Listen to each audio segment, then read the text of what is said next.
नमस्कार। Eating disorders के चलते एक पर्सन कुछ इस तरह से महसूस कर सकता है कि खाना मेरा दुश्मन है, लोग मेरे दुश्मन हैं, क्योंकि जिस तरह से मैं खाता हूँ, मेरे ईटिंग हैबिट्स हैं, वैसे ही मेरा बिहेवियर है और वैसे ही मेरी बॉडी दिखती है।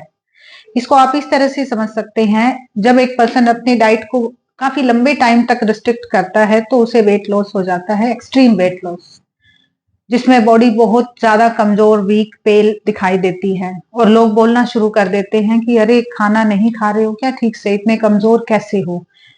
तो वो उनकी उन इमोशंस को नहीं समझ पाते और उसको नेगेटिव लेते हैं कि ये मेरा क्रिटिसिज्म हो रहा है मेरी बॉडी शेप साइज को लेके, जबकि ऐसा नहीं है। तो यहाँ पर खाने को उस पर्सन ने पहले दुश्मन समझा और बाद में उन लोगों को भी समझा जिन जिन लोगों ने उसके बॉडी साइज, बॉडी वेट या फिर ओवरऑल अपीयरेंस को के बारे में कुछ कहा।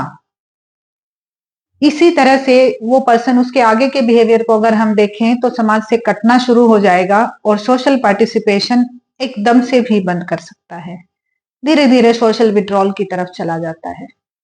दूसरे तरह का फील आप यहाँ पे ये देख सकते हैं कि वो पर्सन कैसा महसूस करता है जिसने अपनी डाइट को रिस्ट्रिक्ट किया। उसके मन में ये विचार आ सकते हैं कि मेरी जिंदगी में खाना ही एक ऐसी चीज है जिस पर मेरा पूरा डोमिनेंस है, मैं खाने पे ही अपने सारे इमोशंस को एक्सप्रेस कर सकता हूँ। आज मेरा मन है किसी के ऊपर बहुत ज्यादा गुस्सा करने का, तो मैं गुस्से में आज बहुत सारा खाना खा जाऊंगा, बिंज ईटिंग। आज मेरा मन है किसी से बिल्कुल बात नहीं करने का, तो आज मैं बिल्कुल खाना नहीं खाऊंगा, सेल्फ स्टारवेशन। आज मेरा मन है, मिक्स टाइप के इमोशंस हैं, मैं कुछ नहीं समझ पा रहा हूं, तो आज मेरे जो आगे आएगा मैं वही खाता रहूंगा, मीठा, नमकीन, जैसा तैसा सब खा लिया। ये मूड स्विंग का भी एक मैनिफेस्टेशन बिहेवियरल आप देख सकते हैं। ये उसका इस तरह के जो महसूस करने की हम बात कर रहे हैं, तो इस तरह से आप उनके बिहेवियर को नोटिस कर सकते हैं। सबसे खतरनाक जो रहता है वो क्रिटिसिज्म का भय रहता है, जिसपे उनका फिक्सेशन हो जाता है और वो लोग अपने आप में एक बीमारी जनरेट कर लेते हैं, बॉडी डिस्मोर्फिया। क्योंकि सामने वाले ने तो एक बार ही कहा था कि आप पतले दिखते हैं, हो सकता है जिंदगी भर के लिए वो उस थॉट को अपने मन में रख के बैठ जाए कि मैं पतला दिखता हूं। ये भी हो सकता है कि फिर वो खाना बिल्कुल छोड़ दें कि मैं तो किसी काम का ही नहीं रहा, मैं तो बहुत गंदा दिखता हूँ, मैं भद्दा दिखता हूँ, मैं बाहर ही नहीं जाऊंगा। और वो बाहर तो जा ही नहीं रहा है, बट खाना भी नहीं खा रहा है और अपने आप को बीमार कर लेता है। दूसरे केस में ये भी हो सकता है कि सामने वाले की ये कही गई बात को एंगर के रूप में वो ले ले और उसके बाद उसका एंगर उसका मोटिवेशन बन जाए और वो बॉडी बिल्डिंग में चला जाए। ये भी हो सकता है।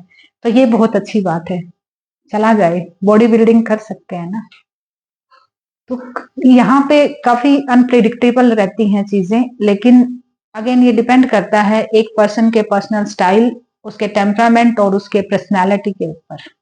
ज्यादातर केसेस में यही देखा गया है कि इसका नेगेटिव इफेक्ट ही पड़ता है, क्योंकि छोटी सी कही गई बात को लोग बड़ा क्रिटिसिज्म समझ लेते हैं।